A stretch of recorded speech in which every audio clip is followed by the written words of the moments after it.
Welcome back. You're listening to Houston Real Estate Radio. Every week we bring you news and information you can use on your real estate transactions.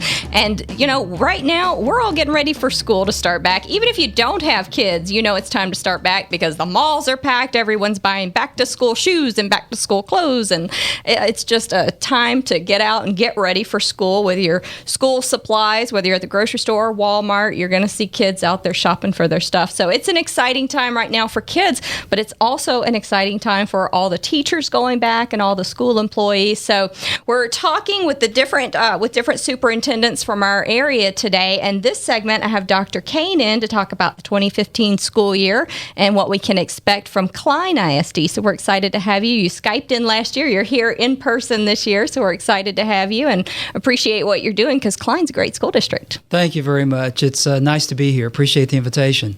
So what's on the horizon this year for Klein? I know you guys are doing great things over there. What's exciting this year? Well, we've got a lot of good things going on, and it was such a great situation with the bond issue that occurred last May. So last May, the bond passed for a new high school to be built. $498.1 million, and in that is a new high school Okay. number 5.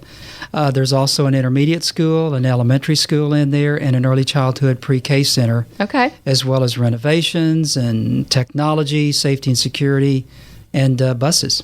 Very good. I don't know how y'all ever stay on top of technology. I mean, that's just constant. You must just constantly be turning over hardware and software and moving forward just constantly. The Klein voters since 2004, we've had a bond issue in 2004, another one in 2008, and then this one in 2015.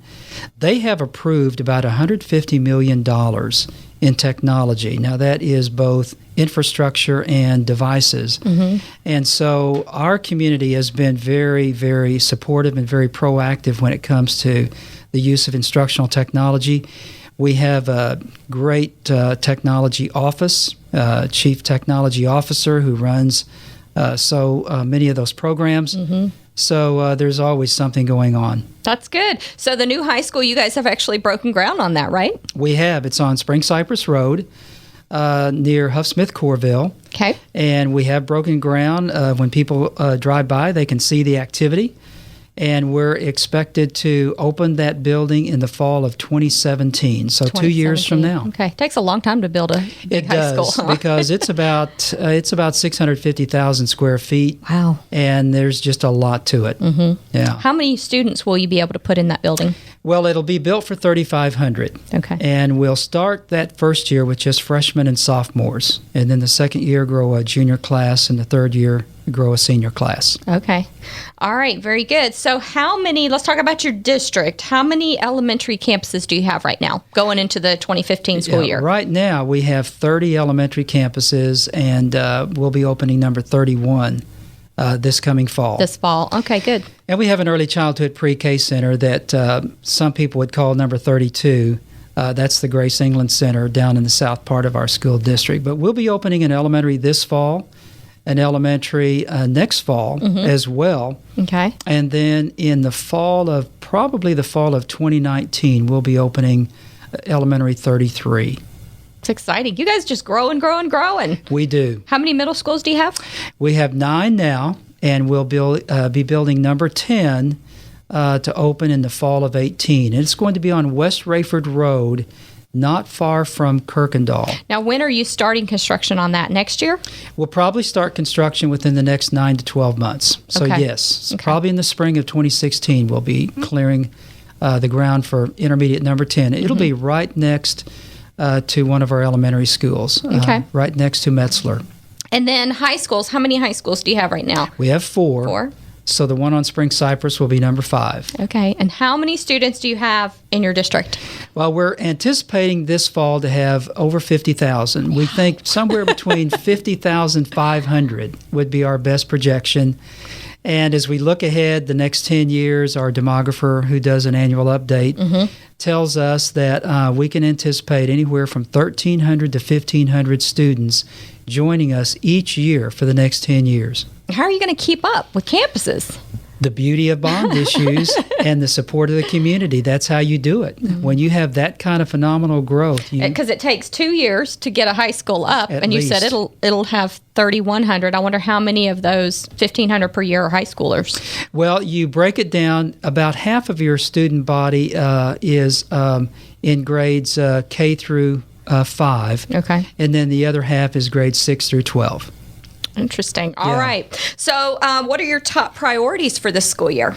Well, obviously, one of our top priorities is to continue to do well on the state tests, the STAR tests. And whether it's a third grade test or whether it's a intermediate school or high school test, we want the students to absolutely shine. We want this district to continue its tradition of excellence when it comes to student academic performance. Now, of your high school students that graduated last spring, what percentage went on to college? Oh gosh, it's probably somewhere between 75 and 80% of our students. So most of them, okay, either go to a 2-year or a 4-year college. Okay, so a 2-year, like a trade school, or okay. It could be, or it could be a community college. Okay, right, exactly. So that's a high percentage. A lot of our kids go into the military. Some of our kids go straight into the workforce. So of what was that, about 35% that didn't go to college, do you think they went into, do y'all keep up with them to see where they went? We do. Okay. Now, so most of them went into the workforce, either military or just a lot of them job? into the workforce.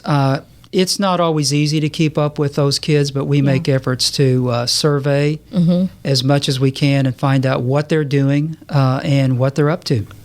Very good. And do you think that there are very many who couldn't get jobs who didn't want to go to college, or do you feel like they all either went to college or were able to get what they wanted as far as a job? I really think most of the students who chose not to go into the military or not to do post-secondary education probably are ending up getting some kind of a job because of the Houston economy. I mean, the jobs are out there, particularly if you have a skill, and we have a great career and technical education program that does provide these kids with certifications so that they can walk into some of these skilled positions and be ready to go. And there's a huge demand for it right now in the building industry. Without a doubt. They just have such a gap right now of needing people to fill technical building, like manual labor positions. They don't have enough people out there doing that. Well, we talk about being college and career ready. Not every student that graduates from high school is going to be a college student. But we want them, if they're not, they not, can still have a career. To be career ready. Yeah, absolutely. I think that's great. I think that's great to help them figure out what the best route is, because I think it's terrible to get them into college and then see them fail at that, and then they feel miserable and unsuccessful. Whereas if you just set them up for whatever it is they're good at, let them go do it. They don't have to, everybody doesn't have to go to college. Exactly. And a lot of students actually would be better off starting out with a 2-year community college just to see if that's the right fit for them. Yeah. And if it is, then perhaps go on to a 4-year. Very good. All right. With the kids going into kindergarten, there's a lot of excited parents and kids out there starting kindergarten this year. Do you feel like those students do best when they've been in a learning environment before then, or do you feel like it's better for them to stay one-on-one at home and really have that nurturing environment throughout? Which way do you lean towards? Yeah, a lot of that depends on the family. What we do know is that among our children that are coming from economically disadvantaged backgrounds, it really helps to have that pre-kindergarten. I think it helps students to have as much preparation as they can, regardless of their economic situation. Yeah. But clearly for those students, if they can go to a pre-K, then when they enter kindergarten, they're just that much further ahead. That's good. All right. Well, we appreciate what you're doing. I know you've got a lot of future plans in the district. Y'all are doing some great things over there, and you're growing. You're growing like crazy. We are. And there's a lot of new development still going in. I mean, you guys are, y'all are landlocked, but yet you keep on growing, and you've got new developments coming. So that's got to be exciting. It is very exciting. That's good. All right. Well, keep doing what you're doing because it's going great for you over there. You guys just keep growing, and you do very well on the test. So that's a good indicator, right? It sure is. If people are thinking about moving into Klein ISD, how can they find out more about the school district and the test scores and all that information? Just call our public information office, and we'll be glad to provide them with whatever material that they need. Okay, just go to kleinisd.org. KleinISD.net. .net. Okay. Right.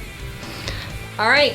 So you can go to kleinisd.net for more information. Dr. Cain, the superintendent of Klein Independent School District, thank you so much. We appreciate it. My pleasure. Thanks for having me. All right, we'll be right back here on Houston Real Estate Radio, talking with more of our local superintendents.